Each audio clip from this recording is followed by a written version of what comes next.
தக் லைஃப் படத்துடைய ரெண்டாவது நாள் பாக்ஸ் ஆஃபீஸ் கலெக்ஷன் தான் சென்னை டு வேல்டு வரைக்கும் ஒவ்வொரு இதுனா பார்க்க போறோம். இல்ல வழக்கம் போல முதல்ல சென்னை தான். சென்னையை பொறுத்த வரைக்கும் 1,65,00,000 கலெக்ட் பண்ணிருக்கு. படம் ரிலீஸ் ஆன ரெண்டாவது நாள் வசூலா மட்டும் நம்ம தக் லைஃப் படம்.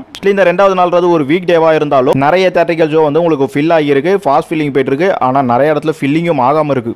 எல்லாம் ரிலீஸ் ஆன ரெண்டாவது நாள் வீக் டே வரும்போது சகஜனாலும் இந்த படம் வாங்கின அந்த ரிவ்யூ அப்புறம் ஆடியன்ஸ் கிட்ட இந்த படம் போய் சேர்ந்தடைஞ்சதெல்லாம் வந்து இந்த படத்துக்கு பெருசா பின்விளைவை ஏற்படுத்தலனாலும் அது போற காலத்துல வரும் தான் நினைக்கிறேன். சரி, நம்ம படத்தை பத்தி கடைசியா பார்க்கலாம். இப்ப தமிழ்நாடு பொறுத்த வரைக்கும் ரெண்டாவது நாள்ல 13,80,00,000 கலெக்ட் பண்ணுது நம்ம தக் லைஃப் படம். அடுத்ததா ஆந்திரா, தெலுங்கானா இந்த ரெண்டு ஸ்டேட்டுக்கும் சேர்த்தே 3,30,00,000 தான் கலெக்ட் பண்ணுது படம் ரிலீஸ் ஆன ரெண்டாவது நாள்ல. அடுத்ததா கேரளால ரெண்டாவது நாள் வசூலா 1,90,00,000 கலெக்ட் பண்ணிருக்கு. நம்ம கமல் சிம்பு நடிச்சு மணிரத்னம் டைரக்ஷன் பண்ண தக் லைஃப் படம். அடுத்ததா நார்த் இந்தியால 3,70,00,000 கலெக்ட் பண்ணுது படம் ரிலீஸ் ஆன ரெண்டாவது நாள் வசூலா மட்டும். இந்த தக் லைஃப்ன்றது வந்து இவங்க பேன் இந்தியா படமா எடுத்திருக்கான்றது படத்துல எக்கச்சக்கமான ஆர்டிஸ்ட் இருக்காங்க. அதுல வந்து உங்களுக்கு தெலுங்குல ஒரு ஆளு, மலையாளத்துல ஒரு ஆளு. மலையாளம் ஜோஜி ஜார்ஜ் ரொம்பவே நல்லா போட்டிருக்காங்க. இன்னும் நார்த் இந்தியால வந்து ஒரு சில ஆர்டிஸ்ட் நிறைய பேர் இருக்காங்க. ஆனா அவங்க யாருமே பெரிய ஃபேமஸ் இல்லன்றதா இங்க மேட்டர் ஆயிடுச்சு. எனக்கு தெரிஞ்சு இவங்க ப்ரொமோஷனுக்குலாம் நிறைய காசுலாம் செலவு பண்ணதுக்கு ஓரளவுக்கு தெரிஞ்சவங்கள போட்டிருந்தாக்க நார்த் இந்தியாவுக்கும் கொஞ்சம் ஃபேமஸா இருந்திருக்கும். நம்மளுக்கும் இது காஸ்ட் லெவல்ல வந்து ஒரு பெரிய படம் அப்படின்ற மாதிரி தோணி இருக்கும். ஆனா ஓப்பனா சொல்ல போனா தமிழ்நாடு காஸ்ட் ரேஞ்சில தான் இந்த படம் ஒரு பெரிய படம், பெரிய எதிர்பார்ப்பே தவிர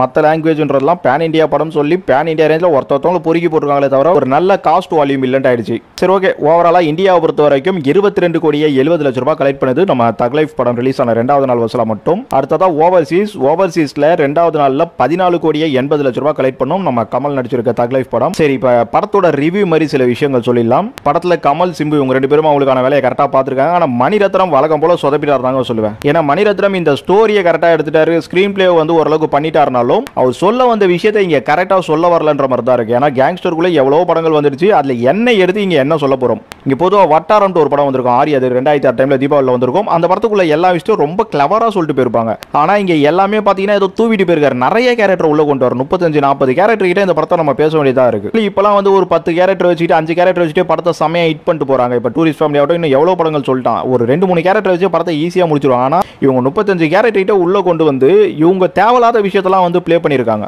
எனக்கு தெரிஞ்சு இந்த படத்தை பொறுத்த வரைக்கும் சிம்பு, திரிஷா, கமல், அபிராமி, நாசர் இந்த மாதிரி சில விஷயத்துக்குள்ளேயே உங்க படத்தை முடிச்சிடலாம். அதை தாண்டி இவங்களுக்கான ஆப்போசிட் கேங்ஸ்டர், உங்களோட இவங்க பையன் காதல், அப்புறம் அதுக்கு ஒரு ரிவெஞ்சி, ஆல்ரெடி இவங்களுக்குள்ள இருக்க பிசினஸ் ரிவெஞ்சுட்டு ஒரு கதையை சொல்ல வந்துட்டு அதுக்குள்ள வந்து கிளை கதையை வந்து பாத்தீங்கன்னா தேவலாமலாம் இவர் சொல்லி வச்சிருக்காரு. இது ஒரு கேங்ஸ்டரோட குடும்பத்துக்குள்ள நடந்த ஒரு விஷயம் அப்படின்னு சொல்லிட்டு ஈஸியா அந்த படத்தை முடிச்சுட்டு போயிடலாம். ஆனா இது ஒரு கேங்ஸ்டர் படமாவும் கொடுக்க பாக்குறாரு. உங்க குடும்பத்துக்குள்ள இருக்க நிறைய விஷயங்களையும் இங்க திணிக்க பாக்குறாரு. சோ அது 2-40 நிமிஷத்துக்குள்ள பண்ண முடியாது. அதனால எந்த ஒரு கேரக்டருக்குள்ளேயும் இவங்க எதனால இதை பண்றா, எதனால அதை பண்றான்ற அழுத்தம் இல்ல.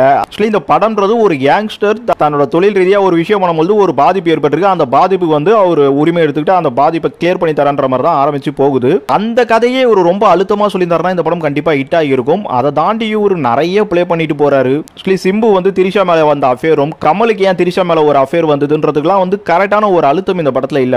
இந்த ஒரு பிளேவை கரெக்டா பண்ணிருக்காரு. ஏன்னா ஒரு ஹீரோயினியை வச்சுக்கிட்டு ஒரு அப்பா பையன் டபுள் ஹீரோ மாதிரி வச்சு அவங்களுக்குள்ள இருக்கிற ஒரு எல்லாம் வந்து பாலச்சந்தர் எல்லாம் கொடுத்தாலே முக்கோண காதல அழகா இந்த மாதிரி ஒரு படம் எடுத்து சூப்பரா கொடுத்துட்டு போயிடுவார். அவ்வளவுதாங்க படம். ஒரு சில கேரக்டரோட அந்த உணர்வுகளை பெருசா கடத்தி இருக்கலாம். இந்த படத்தை கேங்ஸ்டர் படமாவும் கொடுக்க முடியாம ஒரு உணர்வு பூர்வமான படமாவும் கொடுக்க முடியாம மணி வந்து ரொம்ப ஸ்ட்ரகிள் பண்ணிருக்காரு இந்த படத்துல. கிளியர்ல கிளைமேக்ஸ்லாம் தாங்க ரொம்ப உச்சகட்டம். ஏனா தன்னோட தங்கச்சியை சேர்த்து வைக்கிறேன்னு சொல்லி பிராமிஸ் பண்ணாரு. அதை ஒரு ஹீரோ பண்ணி முடிக்கிறாரு. ஆனா அது கடைசியில வந்து சிம்புவோட டெத் எல்லாம் வச்சு என்னத்த சொல்றது, என்ன நிலைமையில இவங்கலாம் வந்து ஸ்கிரீன் பிளே கிளைமேக்ஸ்லாம் வச்சு பண்றாங்கன்னு தெரியல. அதுக்கான பேக் ஃபயரா நிறைய விஷயம் நடந்துட்டு இருக்கு. அதுல மிகப்பெரிய விஷயமா நான் புக் மை ஷோட ரேட்டிங்கை பாக்குறேன். ஏன்னா 6, 5.5ன்றதுலாம் வந்து ரொம்ப ரேருங்க ஆக்சுவலி பாக்குறது. எப்படியா இருந்தாலும் ஒரு பெரிய ஹீரோ படத்துக்கு வந்து ஒரு 7 ஆச்சு மேல தான் வரும். ஆனா இது ரொம்ப சொதப்பி இருக்கு ரிவ்யூ. ஆனாலும் தியேட்டரிக்கல் நல்லா போயிட்டு இருக்கு. ஏன்னா இன்னைக்கு ரெண்டாவது நாள் தான். அதை தாண்டி நாளைக்கு பக்ரீத் வருது, அப்புறம் சண்டே வருது. ஸோ அந்த 4 நாளை பிழைக்க வச்சுட்டாலும் ஃபியூச்சர்ல இந்த படம் என்ன ஆகுன்றது கண்டிப்பா ஒரு கேள்விக்குறி தான். இவர் அதாவது நம்ம மணி வந்து செக்க சிவந்த வானத்துல வந்து ஒரு விஷயத்தை கரெக்டா பண்ணிருப்பாரு. அந்த ஃபேமிலிக்குள்ள இருக்க அந்த